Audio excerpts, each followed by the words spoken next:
70 शब्द प्रति मिनट शुरू।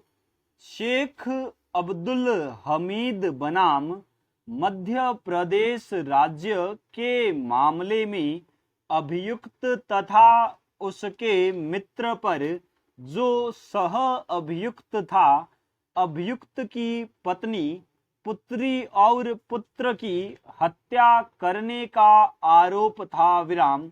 मृतकगण 2-2.5 माह से लापता थे, किंतु अभियुक्त द्वारा इस और कोई ध्यान नहीं दिया गया था। विराम।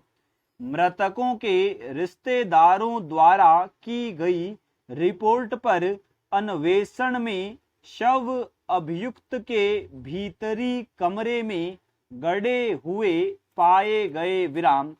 सत्र न्यायालय द्वारा अपीलार्थी को सिद्ध दोष ठहराते हुए भा-द-स की धारा 302/34 के अधीन मृत्यु दंडादेश किया गया, जिसकी उच्च न्यायालय द्वारा पुष्टि कर दी गई। विराम।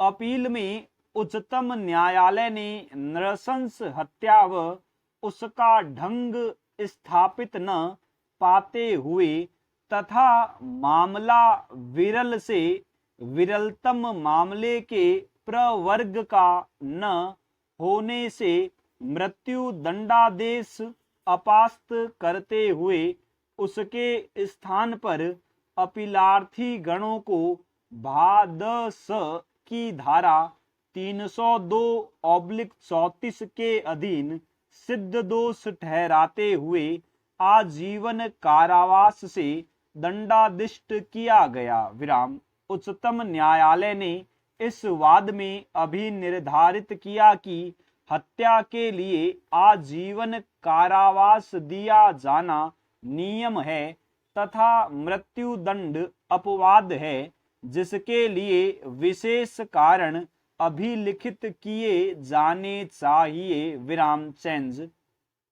खेमचंद बनाम दिल्ली राज्य के मामले में मृत्युदंड के निष्पादन में अत्यधिक विलंब के कारण इस दंड को आजीवन कारावास के दंड में लघुकृत किया जाना न्यायोचित माना गया। विराम। चेंज। उत्तर प्रदेश राज्य बनाम लल्लू के वाद में यद्यपि अभियुक्त ने ग्राम प्रमुख का सिर धड़ से अलग करके उसकी निर्मम हत्या की थी, परंतु मृत्यु दंडादेश पारित किए जाने के बाद 10 वर्ष की लंबी अवधि बीत जाने के कारण उसके मृत्यु दंड को आजीवन कारावास में बदल दिया गया। विराम। चेंज। वीर सिंह बनाम हरियाणा राज्य के वाद में मृतक का पुत्र मकान की पहली मंजिल पर था। विराम। उसने भूतल से चीख की आवाज सुनी और बाहर आकर जाली में से झांका और नीचे आकर देखा कि उसके पिता की हत्या कर अभियुक्त सोने की अंगूठी और रुपए 2000 चुराकर भागा जा रहा है। विराम। चक्षुदर्शी गवाहों ने भी इस घटना की पुष्टि की और न्यायालय को यह विश्वास हो गया कि अभियुक्त ने ही हत्या की थी और उसे झूठे मामले में नहीं फंसाया जा रहा है। विराम। चुराई गई सोने की अंगूठी और नगद रकम भी अभियुक्त के घर से बरामद हुई थी। विराम। अतः उच्चतम न्यायालय ने अभिकथन किया कि अभियुक्त को दिए गए आजीवन कारावास के दंड में हस्तक्षेप करने के लिए कोई उचित कारण नहीं है। विराम। चेंज। प्रेम सागर बनाम धर्मवीर एवं अन्य के वाद में अभियुक्तों ने योजनाबद्ध तरीके से 3 व्यक्तियों, जिनमें एक महिला भी थी, की हत्या कर दी। विराम।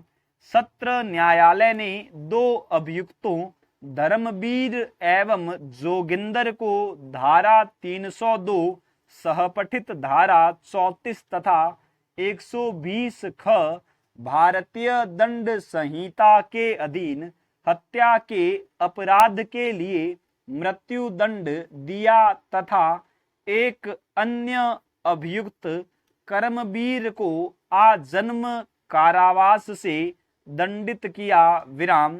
अपील में उच्च न्यायालय ने मृत्यु दंड को आजन्म कारावास के दंड में परिवर्तित कर दिया। विराम। अपील के दौरान जोगिंदर की मृत्यु हो गई। विराम। अतः अभियुक्त धर्मवीर तथा कर्मवीर ने उक्त दोष सिद्धि के विरुद्ध उच्चतम न्यायालय में अपील प्रस्तुत की। विराम। उच्चतम न्यायालय ने अभी निर्धारित किया कि प्रत्येक हत्या के अपराध में पाशविकता निहित होती है, किंतु प्रत्येक मामले में मृत्यु दंड अधिरोपित नहीं किया जाता है। विराम। आजन्म कारावास नियम है, जबकि मृत्यु दंड अपवाद है, जो विरल मामलों में विरलतम में अधिरोपित किया जाता है। विराम। अपील में उच्चतम न्यायालय ने विनिश्चित किया कि उच्च न्यायालय निर्दिष्ट परिस्थितियों को ध्यान में रखते हुए अभियुक्त धर्मवीर के आजन्म कारावास के दंड में हस्तक्षेप करने की कोई गुंजाइश नहीं है। विराम। कर्मवीर को आवश्यक साक्ष्य के अभाव में दोष मुक्त कर दिया गया। पूर्ण विराम।